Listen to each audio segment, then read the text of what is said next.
So as Liberty Poker Club, we we talk about poker, play games. We talk a little bit about me and playing games, whether it's poker or any other game. I race cars. Um, you've seen me a couple of times in my shirt from the Nationals for autocross in Lincoln, Nebraska. So I'm very active autocrosser. So's my wife and my kids. We all race, and to me, it's all the same sort of thing. This basic idea of participating in games and sport. My son was a very active baseball player when he was in school. Won several state baseball championships, and games and sport were a big part of my family growing up, and was interesting. So the probably the most memorable thing, or the thing that was unique about our family, is when we played games, we played them to win. We played lots of cards in our household. Uh, I had my cribbage set sitting here someplace, but things get moved around. It's down there on the floor or something. It's over there. I have my grandfather's cribbage board that was my dad's cribbage board for a while, and then ended up with me. Cribbage was a game that was played very much in our household. And interestingly, I don't think I won a single game of cribbage until I was 17 years old. That was just one of the things in our family, is you didn't win games just because you were a kid. Not always. We didn't have a rule about it, but that was a common thing. And cribbage was the family's game. That was, I remember watching my dad and my grandfather and my uncles and my aunts and uncles playing cribbage since as long as I can remember. So that was a big deal game in our house.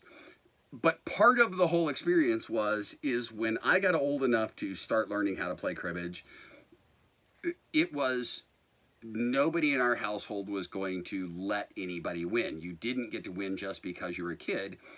And and that taught me several things. Number one, it taught me that losing wasn't a big deal in multiple ways. It wasn't, you weren't to cry over losing. Nobody felt bad for you because you lost, because it was a game. And when you played a game, losing's part of playing a game. Half of the people who play are going to lose. That's how it's going to be. And that winning only had value if you won the right way. If you won because the person you were playing against was trying to beat you. If the person playing against you wasn't trying to beat you, then winning didn't mean anything. And that really was a part of something I noticed as a kid. Now, our family played some games that were pure chance, that had very little strategy. We played a game that went by the really amazing name Dice, and it's a 6 dice game. You roll 6 dice. Ones and fives count, nothing else does. The only strategy in it is if you roll, and if you've rolled things that count, and then you roll the dice that are left over and you get nothing, then nothing that you added up counted. So that's the only strategy in the game, is do I keep going or do I not keep going? Outside of that, it's entirely a game of chance. You're rolling dice.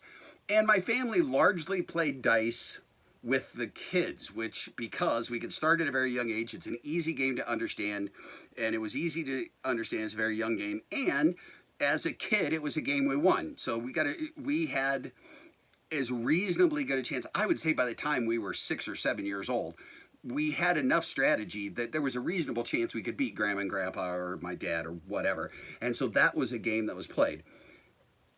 But our family also played cribbage, pinochle, bridge. My dad was a very, very competent bridge player. When my dad was working for Boeing, which he did most of his life, when Boeing started getting lots of computers and the internet became a thing at Boeing, one of the things they had going were cribbage tournaments that were being played online all the time. And my dad, he'd play during a lunchtime or whatever, which didn't give lots of time, so they must have taken a long time. But my dad was one of the top bridge players at Boeing, playing online. And so playing games like that was a big deal. So winning winning was a thing. I mean, and and in the family, trash talking when you won, things like that was a thing. But I do remember that it never felt that bad to lose. Our family, it was something we did for fun, and I very distinctly never avoided playing, even with the losing. The losing didn't stop me from playing. I never avoided playing cribbage growing up. I would take any chance to play cribbage with the family, even though I played cribbage for 10 years without ever winning, not even one time. And getting a chance to win, the chance became a bigger and bigger deal. It was a big deal to me the first time I won a cribbage game against my grandfather. That was a giant deal. The other things that were huge is our family played games by the rules. Period. That's how we played. A lot of games have multiple sets of rules, and so our family would have whatever set of rules we learned a game under or whatever. But our family it was a fairly regular thing around holidays, Christmas or whatever, to get a new game, whatever, a new game that was coming out. We played the same stuff everybody else did. Our family always read the rules. That was, you sit down with the rules, whether it be the inside of the lid of the box or you get out the paper thing with the rules on it, and you read them, and we played exactly that. It was required because of the fact that we are not a family that is bad winners. We have fun with winning, and we poke and those sorts of things, but it was never a giant thing. It was never. I remember in college that one of my best friends in college, her name was Jamie. I took my fraternity co-ed, so we had men and women in whatever you would call it in our club, and Jamie was a bad loser. She was the worst loser. I loved Jamie to death. But she was such a bad loser that it became so much fun just to screw with her. We would play, you'd play something like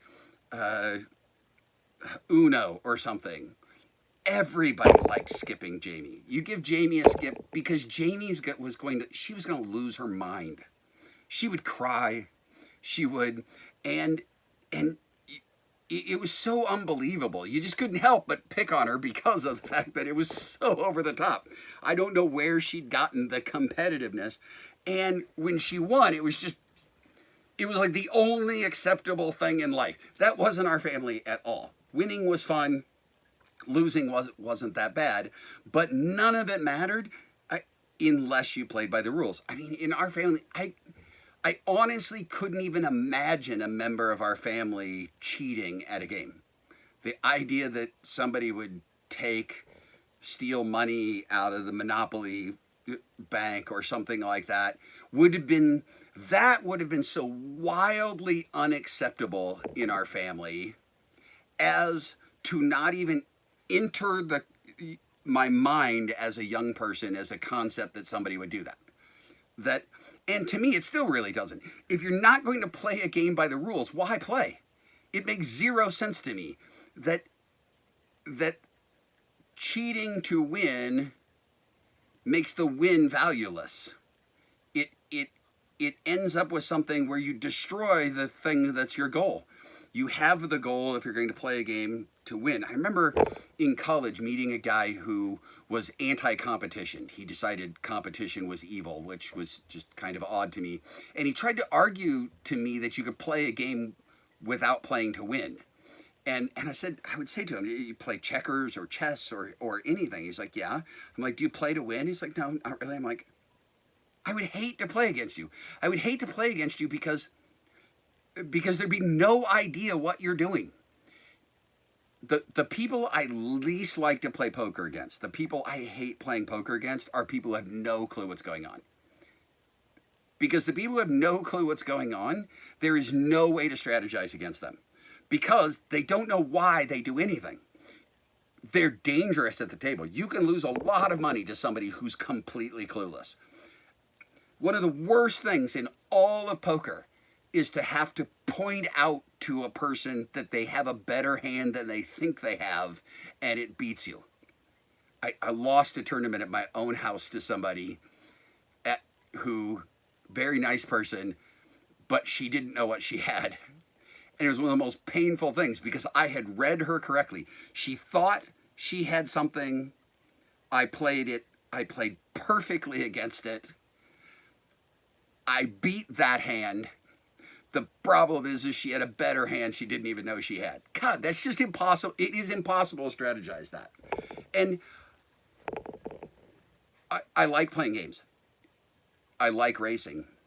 I'm not considered the easiest person to be around racing. There's no doubt. I have good friends out there, but one of the ones I struggle with is people who have a I don't care attitude.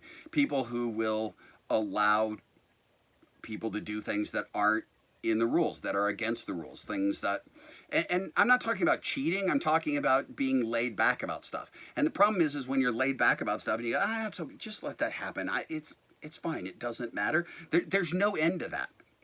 That one of my basic values is if we're going to do a sport, we're going to do it by the rules, because otherwise none of it means anything. That there is somebody who's in leadership in my race club who he's been in leadership, and his attitude about the rules has been, I don't care.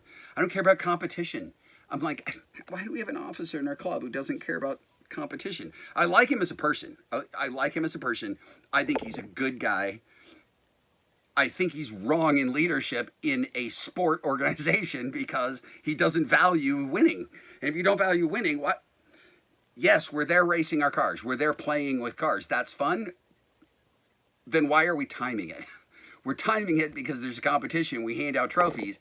And it's okay to care about that.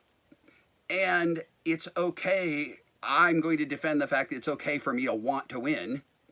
And it only matters if I win by following the rules. And I don't want to lose to somebody who's not following the rules.